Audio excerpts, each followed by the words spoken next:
لله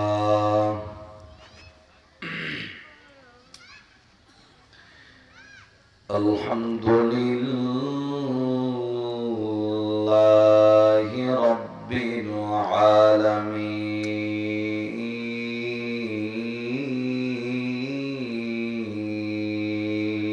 العالمين نحمده ونصلي على رسوله الكريم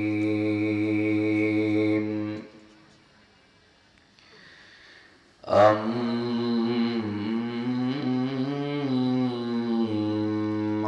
بعد فأعوذ بالله من الشيطان الرجيم بسم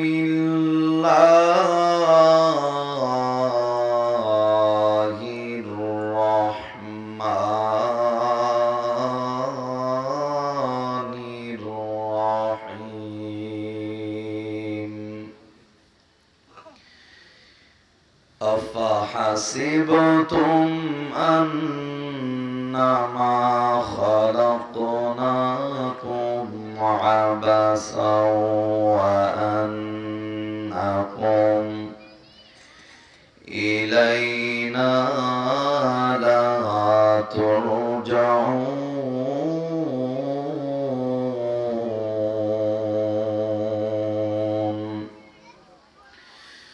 وقال تعالى في كلامه المجيد وما أرسلناك إلا رحمة للعالمين صدق الله العظيم وقال رسول الله صلى الله عليه وسلم من أحب سنتي فقد أحبني ومن أحبني كان معي في الجنة أو كما قال عليه الصلاة والسلام আজ থেকে বহু বছর আগে এই দুনিয়ার বুকে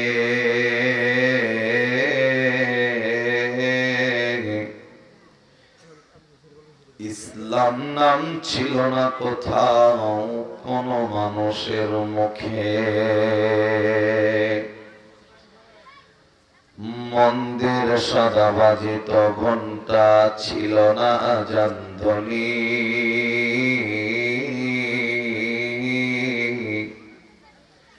সে আধার জগতে এসেছিলে তুমি হে সদক রব্বানি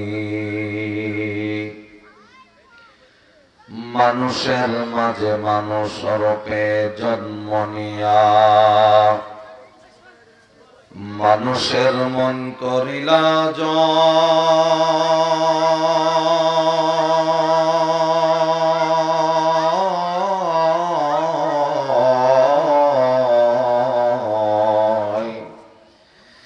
ওরে মানুষের মাঝে মানুষ রূপে জন্ম নিয়া মানুষের মন করিলা জয় কোরআন দিয়া হাদিস দিয়া ভালোবাসা দিয়া অন্তর দিয়া মন্ত্র দিয়া নয় কিয়ামত নফল মেরাজিও আম্বিয়া ও আউলিয়া মুহতাজ ও সদা দাস রহমাতাল লিল আলামিন मस्जिद यो शुद हमारो ये जमीन शुद हजारा रहमती या आफरी बर्रे बरआन ताके ताइरी कलमा पुरिला इलाहा इल्लल्लाह ला इलाहा इल्लल्लाह ला इलाहा इल्लल्लाह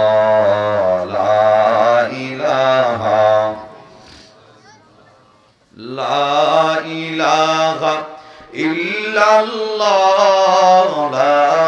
इलाहा इल्लल्लाह ला इलाहा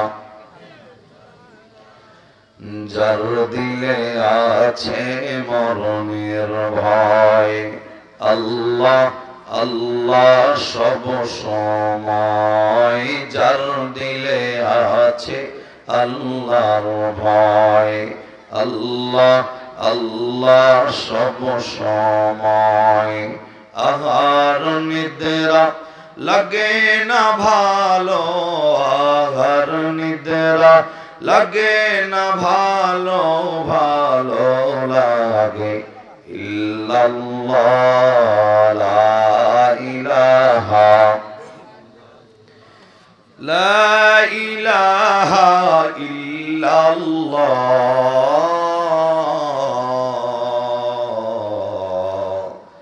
মুহাম্মাদুর রাসূলুল্লাহ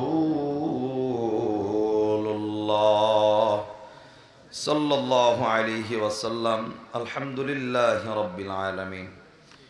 কয়াপাড়া বাইতুল আমান জামে মসজিদের উদ্যোগে 11তম বার্ষিক তাফসীরুল কোরআন মাহফিলের সম্মানিত সভাপতি হযরত মাওলানা মাহমুদুল হাসান সাহেব দামাত বরকাতুহুমুল আলিয়া, ইমাম ও খতিব ধনবাড়ি বাস স্ট্যান্ড জামে মসজিদ, আল্লাহ তাআলা সভাপতি হুজুরের নেক হায়াতের মধ্যে বরকত বাড়ায় দেন, সকলে পড়ছি আল্লাহুম্মা আমিন। আজকে মাহফিলের সম্মানিত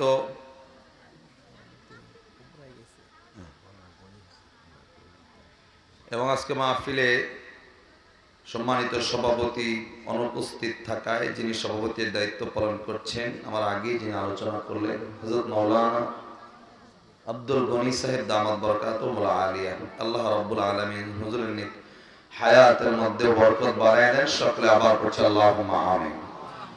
আজকে মাহফিলের সম্মানিত প্রধান অতিথি যিনি আছেন আলহাজ ফকির মাহবুব আনাম স্বপন, সদস্য জাতীয় নির্বাহী কমিটি বিএনপি, এবং সম্মানিত বিশেষ অতিথি এবং আজকের মাহফিলে সম্মানিত প্রধান আকর্ষণ, প্রধান বক্তা, সারা বাংলার আলোড়ন সৃষ্টিকারী, আমার অত্যন্ত মহব্বতের মানুষ, বড় ভাই মুফতি ইলিয়াসুর রহমান জিহাদি সাহেব, প্রিন্সিপাল জামিয়া রহমানিয়া শামসুল উলুম মাদ্রাসা ও মসজিদে বাইতুর রহমান, কেরানীগঞ্জ, ঢাকা। আল্লাহ তাআলা হুজুরের নেক হায়াতের মধ্যেও বরকত বাড়ায় দেন, সকলে আওয়াজ করে আবার বলছি আল্লাহুম্মা আমিন।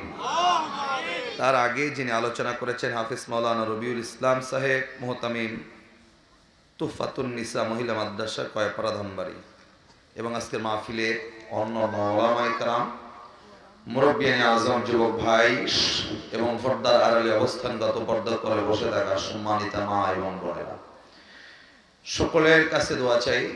আমার আলোচনা খুব বেশি লম্বা সময় হবে না, যতটুকু সময় আলোচনা করব কোরআন এবং হাদিসের নির্যাস থেকে মূল্যবান কিছু আলোচনা আমলের নিয়তে বলা এবং আমলের নিয়তে শোনার তৌফিক যেন আল্লাহ দান করেন, সকলে আবার আওয়াজ করে পড়ছি আল্লাহুম্মা আমিন। সেই মালিকের দরবারে লক্ষ কোটি শুকরিয়া জাল্লা জাল্লা শানুহু সুবহানাহু ওয়া তাআলা আজকের এই বিশাল এলাকার মধ্যে হাজারো মানুষ থেকে যাচাই বাছাই করে, মহব্বত করে, মনোনীত করে, ভালোবেসে অল্প কিছু মানুষ এই বেহেশতের বাগানের টুকরার মধ্যে আল্লাহ আমাদেরকে আসার বসার তৌফিক দিয়েছেন। জবানটা ছেড়ে আল্লাহর দেওয়া জবান আল্লাহর নামে খরচ করে সকলে একটু মহাব্বতান একবার মালিকের দরবারে শুকরিয়া দিল থেকে পড়ব আলহামদুলিল্লাহ। নবীর উপর একবার দরুদ, যিনি সাইয়্যিদুল কাওনাইন সাইয়্যিদুল মুরসালিন, আখিরি নবী, শেষ নবী, প্রত্যেকটা উম্মতের কলিজার টুকরা, নয়নের মণি, সেই নবীর উপর সকলেই মুহাব্বতান একবার দরুদ শরীফ তেলাওয়াত করে পড়ছি সাল্লাল্লাহু আলাইহি ওয়াসাল্লাম। সম্মানিত ভাইরা, রাত্রি 8:30টার উপরে বেজে গেছে। আমি শুনলাম আপনাদের এই কয়াপাড়া রাত্রি 12টার সময় সন্ধ্যা হয়, এটা শুনলাম আমি একটু আগে। তো এটার বাস্তব প্রমাণ পাইতেছি আমি যে 8:30 বাজে, এশার নামাজ হয়ে গেছে 7টায়। সাধারণ মানুষগুলো এশার নামাজ পড়ে ঘুমায় যায়, কিন্তু আমি শুনলাম আপনাদের এদিকে 10টার দিকে মানুষগুলা কেবল মনে হয় আসরের আজান দেয়, আর রাত 12টা হইল সন্ধ্যা মাগরিবের নামাজ। এই পরিবেশই হইতেছে মাহফিলে, এত বিশাল আয়োজন, এত প্রচার প্রসার, অথচ আপনাদের মাহফিলের উপস্থিতি দেখে মনে হচ্ছে যে আসলে 12টাই সন্ধ্যা হয়। তো যাই হোক ভাই, সন্ধ্যা হোক আর রাত হোক, আমি যেহেতু স্টেজে উঠছি, আমার যেটা করা দরকার সেটা করতে হবে। মানুষ না থাকলেও করণ লাগবো, না থাকলেও করণ লাগবো। তো যাই হোক, আমি এখানে বসে পবিত্র কোরআনুল কারীম থেকে 2টা আয়াতে কারিমা তেলাওয়াত করেছি। একটা হচ্ছে পবিত্র কোরআনের সূরাতুল মুমিনুনের 115 নম্বর আয়াত, আর একটা আয়াত পবিত্র কোরআনের সূরাতুল আম্বিয়া 17 পারার 10 পৃষ্ঠার 6 নম্বর লাইনের 107 নম্বর আয়াত। এই 2টা আয়াত থেকে আমি আমার আলোচনাটা সামনে নিয়ে যাব। তবে আপনাদেরকে উদ্দেশ্য করে বলছি, সন্ধ্যা হোক আর রাত হোক আর দিন হোক আর সকাল হোক, এখানে যারা বসছেন, আমি যতক্ষণ বয়ান করব, যারা বসে গেছেন অলরেডি, অবশ্যই অবশ্যই তাদেরকে আগে মনোযোগটা লাগায়া সমস্ত জড়তা, দুর্বলতা, অসুস্থতা ছেড়ে বয়ান শোনার নিয়তে বসতে হবে। আমরা বসতে পারবো তো ইনশাআল্লাহ? কিন্তু আপনাদের অনেকের চেহারার দিকে তাকায় দেখতেছি, হুজুর আমার শরীর বেশি ভালো না, বেশি চাপাচাপি করেন না, সুবহানাল্লাহ, এত জোরে কইতে পারো না, আলহামদুলিল্লাহ কইতে পারো না। আমি তাদেরকে বলবো, ভাই শরীরের সমস্ত অসুস্থতা দূর করেন, কেননা আপনি জান্নাতের বাগানের মেহমান হয়েছেন।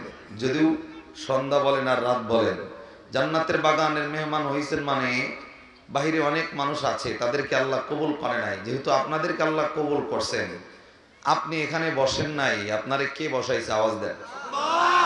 অনেকে আল্লাহর নাম এখনো জবান খুললেন না, ভাব ধরে বইছেন। একবার আওয়াজ করে আল্লাহর নাম আবার বলেন, আপনারা এখানে বসাইছে কে? তো আল্লাহ বসাইছেন মানে মালিকের দরবারে শুকরিয়া আদায় করতে হবে।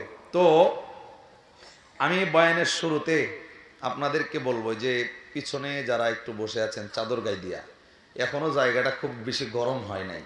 আপনারা যদি একটু আগায় আর সামনে একাত্রিত মানুষ অল্প হয়েছে, প্রবলেম নাই, একবারে যদি একটা জায়গায় বসতেন মানে জিনিসটা অনেক সুন্দর হইতো। তো আমি আপনাদেরকে একটু রিকোয়েস্ট করতেছি, ভাই আপনারা একটু সামনে আগান, একবার চেপে বহেন। এই ভাই একটু আহেন তো, মুরব্বী বাবাজি আহেন, চাপেন।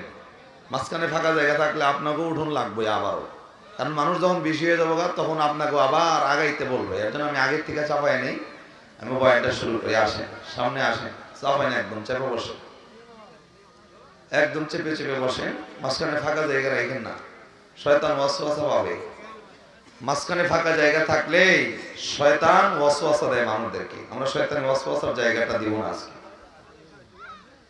আপনারা এদিক তাকান, এই যে যেই জায়গার মধ্যে বসছেন, যদিও বিছানা, কিন্তু এটা কিন্তু খের, বলেন না আপনারা? খের আছে ভাইজান, বয়ানে বয়ানে এদিক তাকান, কথা বন্ধ। এই যে খেরের মধ্যে বসছেন, তো এক মাহফিলের কারগুজারি বলি আপনাদের, মানে আগায় আসতে বললাম কেন, এই কারগুজারি এক বিশাল আয়োজন। আজকে যদি প্যান্ডেলটা ছোট, বড় একটা মজলিসের মধ্যে বক্তার বয়ান চলাকালীন অবস্থায় তাকায় দেখে মাঝখান থেকে উপর দিকে ধোঁয়া উঠতেছে শীতের মধ্যে। তো সবাই মনে করছে বেশি শীত লাগছে, হয়তো কেউ এই খেরের মধ্যে আগুন জ্বালায় এমনি আগুনে হাত দিতেছে, মানে তাপ দিতেছে, কিন্তু আসলে অরিজিনালি তা না। মাঝখান থেকে ধোঁয়া উঠছে, হুজুর মনে করছে যে কেউ আগুন জ্বালাইছে, ধমক দিছে, এই মাহফিলে বসে আগুন জ্বালে আগুন তাপান দিব। সবাই যখন হেড দিকে তাকাইছে, তাকায় দেখে আগুন জ্বালায় আগুন তাপায় না, এক লোকে চাদর মুড়ো দিয়া মাথা নিচ দিকে দিয়া একেবারে মাটির নিচে বইয়া বিড়ি খায় মাহফিলের মধ্যে একবারে মাঝখানে। তো বিড়ি যতই মাথা নিচে দিকে দিয়া খাক, বলেন তো ভাই বিড়ির ধুমা কোন দিকে যাবো? তো বীরের দুয়া তো উপরে গেছে, তো ধরা পড়ছে। হুজুর যখন ধমক দিচ্ছে, এই মিয়া এটা বিড়ি খাওয়ার জায়গা নাকি, সবাই যখন হের দিকে তাকাইছে, এ তখন দুই হাত জোর করে হুজুরে ডাক দেয়, হুজুর যেই বয়ান করতেছে বয়ানের নেশাও লাগছে, এদিকে বিড়ির নেশাও লাগছে, কোনটা দড়ি আর কোনটা সারি, এর লিগে এক লগে দুইটা চলতে আছে, যা আছে কপালে দেখা যাবো সকালে। মানে চিন্তাধারা এমন, বিড়িও খাইবো আবার বয়ানও শুনবো। এটা হইছে কিল্লিগা, মাহফিলের মধ্যে যখনই আপনি শয়তানকে জায়গা দিবেন, ওয়াসওয়াসা দিয়া বলবে এই বক্তার বয়ান হইনা লাভ নাই, ওর চেয়ে 10 মিনিট পরে আহো, 20 মিনিট পরে আহো, বিড়ি খাও, পান খায়, তারপরে মাহফিলে বসো। এর জন্য নিয়ম যে কোরআনের ময়দান নামাজের মধ্যেও মাঝখানে কোনো ফাঁকা জায়গা রাখা যাবে না, এর জন্য ঘেসে ঘেসে বসা। তো যাই হোক, আপনারা যারা আগাইছেন আলহামদুলিল্লাহ, যারা পরে আগাবেন তারা পরে আগায় নিয়ে ইনশাআল্লাহ। তো আমি আমার আলোচনার মধ্যে চলে যাব। আমার আলোচ্য বিষয়ের আয়াত পবিত্র কোরআন, 1 নম্বর সূরার নাম সূরাতুল মুমিনুনের 18 নম্বর আয়াত। আর একটা আয়াত আমি তেলাওয়াত করেছি সূরাতুল আম্বিয়া 17 পারার 10 পৃষ্ঠা 6 নম্বর লাইন 107 নম্বর আয়াত। তবে সূরাতুল মুমিনুনের 115 নম্বর আয়াতে আল্লাহ আজকের এই ধনবাড়ির মানুষদেরকে ডাক ডাকায়, এই ধনবাড়ির মানুষ, তোমাদেরকে যে দুনিয়ার জমিনে পাঠাইছি, মনে রাখো আমি আল্লাহ কিন্তু এমনি এমনি তোমাদেরকে দুনিয়াতে পাঠাই নাই। এই যে মাহফিলের ভিতরে যারা আসছেন, আপনাদের কিন্তু একটা উদ্দেশ্য আছে। উদ্দেশ্যটা কি? এখানে ওলামা ইকরাম বয়ান করবে, বয়ান শুনবেন, এবং এই বয়ান নিয়ে বাড়িতে যায়া এই বয়ান অনুযায়ী জীবনটা পরিবর্তন করবে। কথা ঠিক না? একটা উদ্দেশ্য আছে আপনাদের। কিন্তু আল্লাহ রাব্বুল আলামিন ডাক দেয়, মানুষ যাদেরকে আমি আল্লাহ দুনিয়ার জমিনে প্রেরণ করছি এমনি এমনি পাঠাই নাই। আমি আল্লাহ পাঠানোর পিছনে একটা কারণ আছে তোমাদের, এমনি এমনি পাঠাই নাই। তবে আল্লাহ আরো ডাক দেয়া বলছেন, শুধু পাঠানোই শেষ নয়। আল্লাহ ডাক দেয়, বান্দা যেহেতু আমি আল্লাহর কাছে ফিরে আসা লাগবে প্রত্যেকটা বান্দা, আমি আল্লাহ একটা ওয়াদা দিলাম তোমাদের, জানাই দিলাম তোমাদেরকে, যখন আমি আল্লাহর কাছে আসবা একটা বান্দা খালি হাতে আইও না। প্রত্যেকটা মানুষ আমি আল্লাহর জন্য কিছু উপহার, কিছু হাদিয়া, কিছু টোকন নিয়ে যাইবা। প্রত্যেকটা মানুষকে আল্লাহ কিছু হাদিয়া নিয়ে যাইতে বলছে। আপনি যেমন দুনিয়াতে নিজের শ্বশুর বাড়িতেও যদি যান কিছু উপহার নিয়ে যাইতে হয়, আত্মীয় বাড়িতে গেলে কিছু উপটোকন, কিছু হাদিয়া নিয়ে যাইতে হয়। আল্লাহ ডাকায়, বান্দা দুনিয়াতে পাঠাইলাম, কেউ খালি হাতে আয়ো না, আমি আল্লাহর কাছে ফিরে আসতে হবে, তবে খালি হাতে নাই, কিছু হাদিয়া নিয়ে আসবা। আর একটা কথা হলো এমন, দুনিয়াতে হিন্দু বলেন, বৌদ্ধ বলেন, খ্রিস্টান বলেন, ইহুদি বলেন, নাস্তিক বলেন, সবাই কোরআনের 6666টা আয়াতকে অস্বীকার করলেও একটা আয়াতকে অস্বীকার করার কোনো সুযোগ নাই। আলমগীর এখানে একটা আয়াতকে অস্বীকার করার কোনো সুযোগ নাই। এদিক তাকান ভাই, কোরআনের 6666টা আয়াত যদি পৃথিবীর সব মানুষ অস্বীকার করে, একটা আয়াতকে অস্বীকার করতে পারবে না। সেটা হিন্দু স্বীকার করে, বৌদ্ধ স্বীকার করে, খ্রিস্টানও স্বীকার করে, নাস্তিকও স্বীকার করে। আয়াতটা হলো কুল্লু নাফসিন যায়কাতুল মাউত, যার প্রাণ আছে তাকে মৃত্যুর স্বাদ গ্রহণ করতে হবে। হিন্দুর গিয়ে জিগান, হিন্দু জানে যে আমার মরণ আছে, বৌদ্ধ জানে মরণ আছে, খ্রিস্টান জানে মরণ আছে, নাস্তিক আছে মরণ আছে। কিন্তু এই আয়াতের শেষে আল্লাহ আরেকটু আয়াত স্পষ্ট করে বলেন, কুল্লু নাফসিন যায়কাতুল মাউত নয়, এই আয়াতের শেষে আল্লাহ আরো বলেন সুম্মা ইলাইনা তুরজাউন, বান্দা শুধু মরবে না, মরার পরে জীবিত করবে কে? আল্লাহ। আওয়াজ দিয়ে সবাই বলেন, মরার পরে জীবিত করবে কে? আল্লাহ। এই বিশ্বাস আছে যার, কোরআনের ভাষায় ওই বান্দা হচ্ছে ঈমানদার। হিন্দু বিশ্বাস করে না যে মরার পরে আমার জীবিত হওয়া লাগবে, বৌদ্ধর বিশ্বাস নাই, খ্রিস্টানের বিশ্বাস নাই, নাস্তিকের বিশ্বাস নাই। একমাত্র ঈমানওয়ালা মানুষগুলা জানে শুধু মরব না, মরার পরে জীবিত করবে কে? আল্লাহ। দিল লাগান। যেহেতু আজকে আমাদের অন্তরের মধ্যে বিশ্বাস আছে শুধু মরব না, মরার পরে যেহেতু জীবিত করব, আল্লাহর ওয়াদা, এর জন্য আল্লাহ ডাক দেয়, বান্দা যখন আসো কেউ খালি হাতে আয়ো না। আল্লাহ স্পষ্ট করে জানিয়েছেন পবিত্র কোরআন সূরাতুল মুমিনুনের 115 নম্বর আয়াত। একটু মনোযোগ দেন ইনশাআল্লাহ। আমার ভাইরা, আমার বন্ধুগণ, আজ থেকে 1000 বছর আগে আল্লাহ রাব্বুল আলামিন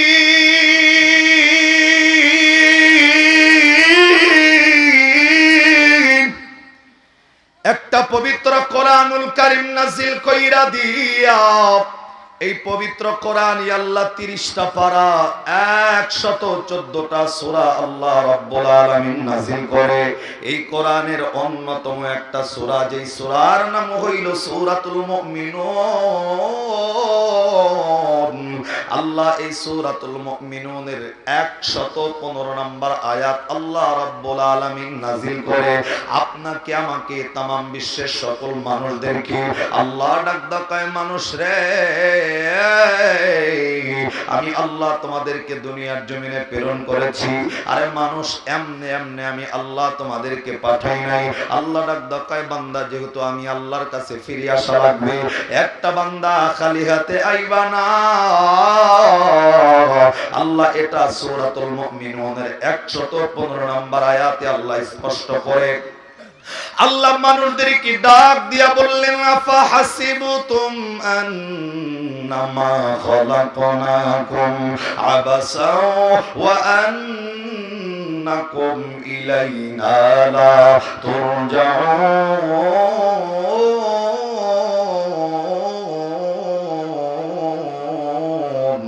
একটু আওয়াজ করে কন্না আল্লাহু আকবার আল্লাহ রাব্বুল আলামিন ডাক দিয়া বললেন মানুষ রে আমি আল্লাহ রাব্বুল আলামিন তোমাদেরকে দুনিয়াতে পাঠাইলাম আমি আল্লাহ এমনে এমনে তোমারে দুনিয়াতে পাঠাই নাই আজকের এই ধনবাড়ির মানুষ যদি ব্যাগটা হাতে করে নিয়ে ধনবাড়ি বাজার পর্যন্ত যায় তার উদ্দেশ্য ধনবাড়ির থেকে বাজার করে বাড়ি পর্যন্ত আসবে এর বন্ধু গাড়ি নিয়ে বের হইলে তার একটা উদ্দেশ্য একটা টার্গেট থাকে আজকে মসজিদের মধ্যে যারা ঢোকে উদ্দেশ্য মসজিদে গিয়ে নামাজ আদায় করা আল্লাহ ডাকদা বললেন মানুষ আমি আল্লাহ এত যত্ন করে তোমারে বানাইলাম আমি আল্লাহ এত মায়া করে তোমারে বানাইলাম আমি আল্লাহ দুনিয়াতে ছাইরা দিছি এমনে এমনে আমি আল্লাহ তোমারে পাঠাই নাই আমি আল্লাহর কাছে যেহেতু প্রত্যেকটা মানুষকে ফিরে আসা লাগবে আল্লাহ যেহেতু বলেছেন ওয়া আন্নাকুম ইলাইনা লা তুরজাউন প্রত্যেকটা মানুষকে আল্লাহ আবার আখিরাতের ময়দানে এর বন্ধু কবরে যাওয়ার পরে যেহেতু আল্লাহ আবার জীবিত করবে আল্লাহ ডাকদা বলে আয় ধনবাড়ির মানুষ একটা বান্দা আমি আল্লাহর কাছে আসার সময় একটা মানুষ খালি হাতে আইবা না